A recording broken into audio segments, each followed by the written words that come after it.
Hi and welcome for your handover video for the Santa Fe Premium. So obviously with the car you get remote keys, so you can obviously unlock the car before you get there. Now, seat controls on the Premium. On the driver's seat you've got electric adjustment, so this one moves the seat backwards and forwards and also up and down. This one here does the backrest, and this here is the adjustable lumbar support. And while we're here, you've got the bonnet release down in the front footwell there, and your fuel filler cap release. Now, your fuel filler cap is on the passenger rear quarter panel. The fuel release is just on the driver's armrest here, as you can see, just below the controls for all the electric windows and the central locking and the wing mirrors. So that's where your petrol release is. So we'll climb aboard and we'll start the car off. So to start the car, you've got to fully depress the clutch, then turn the key. Okay, so on the dashboard then, pretty traditional. You've got your speedo, you've got your information panel, and you've got your rev counter. You've got engine temperature gauge in the bottom of the rev counter, and your fuel gauge bottom of the speedo. And in the information panel, as you can see there, it's telling us we've got 210 miles of fuel in the tank. Now, to the right hand side of the steering wheel on the dashboard, you've got this little plus and minus here. All that does is adjust the illumination level of your dashboard so you can get it right for nighttime driving. This button here, if I press that, is the downhill brake assist, and you can see that coming on in the little corner there.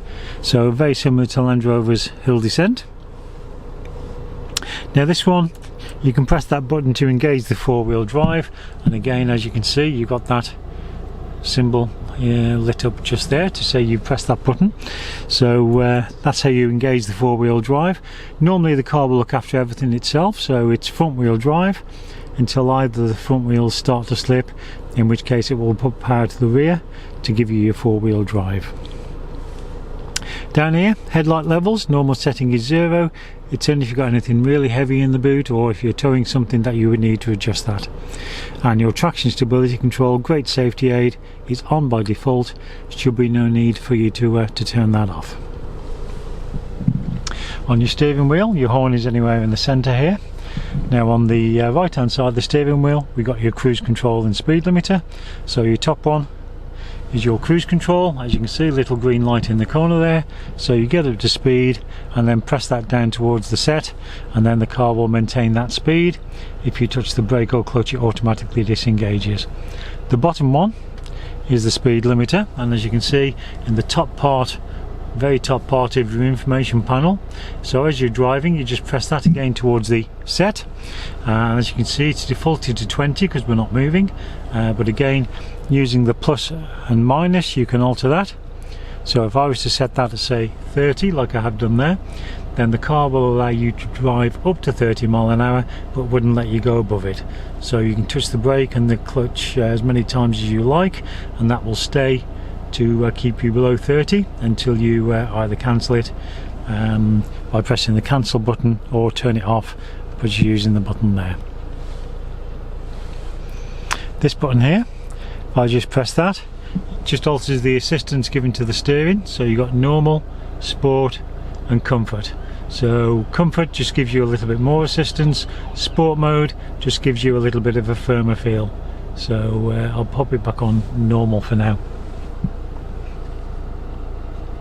In the information panel, I'll say it shows we've got 210 miles of range.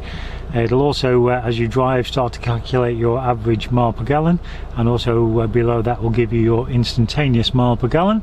At the very bottom it gives you the total mileage of the car, and just above that it tells us that today's outside temperature is 5 degrees, so a little bit chilly.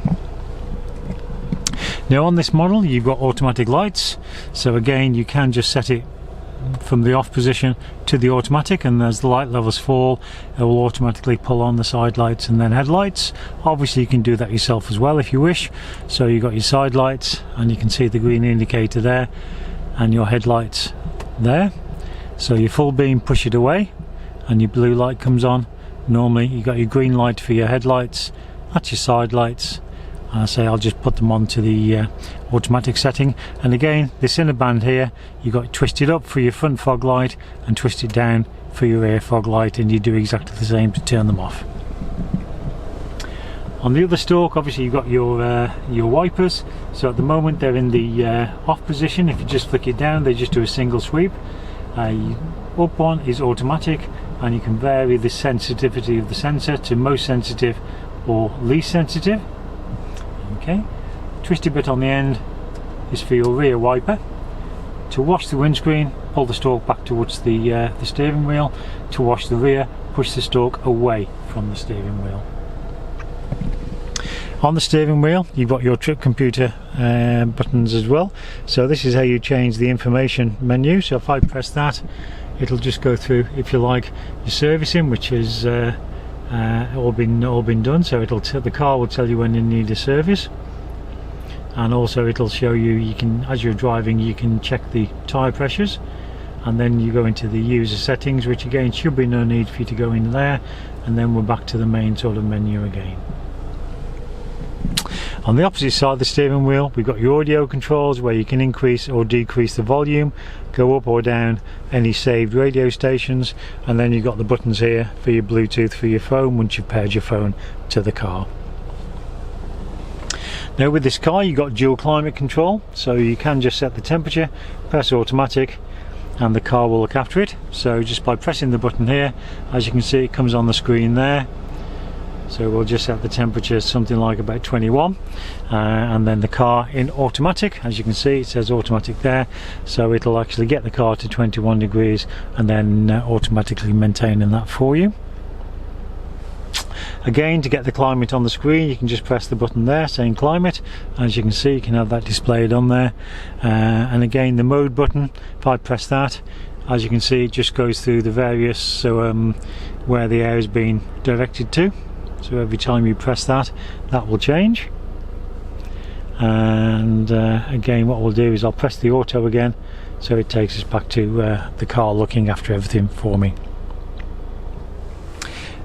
Down by the gear selector, you've got your controls for the heated seats. So you've got 3 settings: high, medium and low. This here is your electronic parking handbrake, so you pull it up to apply the handbrake. To take the handbrake off, foot on foot brake, press the button down. Okay, you also have auto hold, which I press that button down. You can see in the little corner there, auto hold comes up in white. Now when you're driving, if there we go, so if you're holding the car on the foot brake, the auto hold will turn from white to green. When it turns green, the car is holding itself, so you can actually take your foot off the brake, and the auto hold will then release the brakes as soon as you start to release the clutch and apply the accelerator. Reverse. Okay, so there's a little collar here that you lift up, across and forward, and as soon as you select reverse, your rear camera becomes active, as does your rear parking sensors. So just forward of the gear selector, you've got a USB auxiliary input, and you've got a couple of power sockets. And then on your screen, obviously you've got your radio, you've got your CD there, and of course also you've got your navigation. So to test the destination, you press nav and turn it on first. So we press navigation, and then set a destination, go to addresses, select country. You've got the whole of Western Europe, so obviously we'll put it to the UK for you. There you go, and then obviously you've got the postcode, you go to postcode and you start obviously keying the postcode. Okay, and then that there is the space if you need to leave space between letters, etc. That return arrow just gets you back towards the previous screen.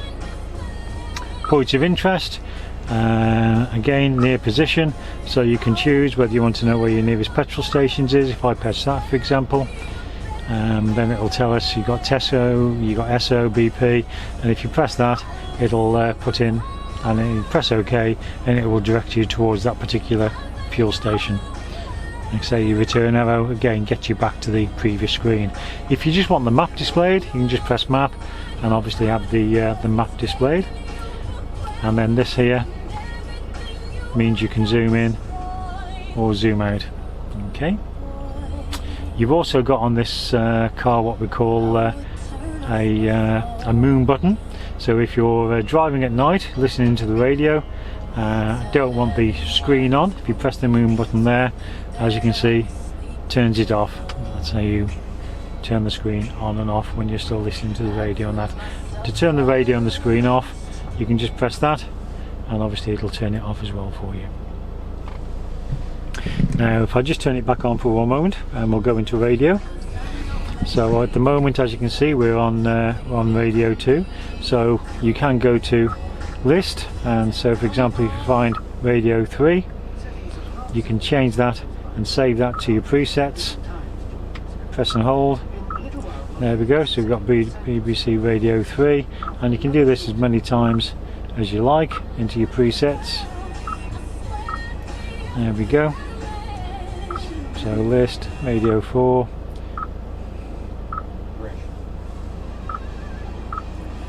There we go. So you've got some options there. We'll pop it back on Radio 2 for now. And again, so you can have it on the map, or you can just put it back on radio and have it on radio. You can also search for radio stations just by pressing these buttons, and as you can see, it'll search up and down and lock on to the next frequency. Auto dimming rear view mirror. You've also got electronic compass in that, so if you want to turn that off, just press that button. But other than that, it obviously E stands for east. Obviously we've got north, south, east and west, and as well the southeast and etc. Glasses holder just there, and then your lights, obviously they come on when you open the doors, or you can just give them a quick press and they will come on as well. Your front demist, that's just there. When the front windscreen is then clear, just press that button again, it will automatically revert to your previous setting. That is your heated rear screen and heated door mirrors. Okay, so just turn the radio off again for now.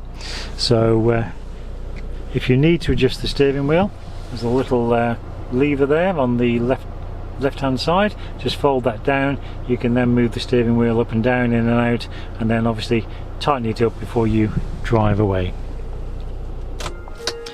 Right, so we'll just have a quick look outside the vehicle.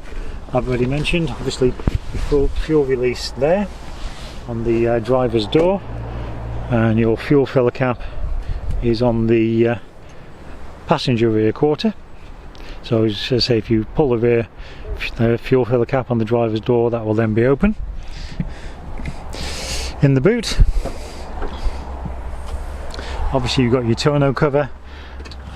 Under there you've got all your tools, you've got some touch-up paint and everything like that as well. And then your spare wheel, locking wheel, lock keys there as well. Your spare wheel is located underneath the vehicle.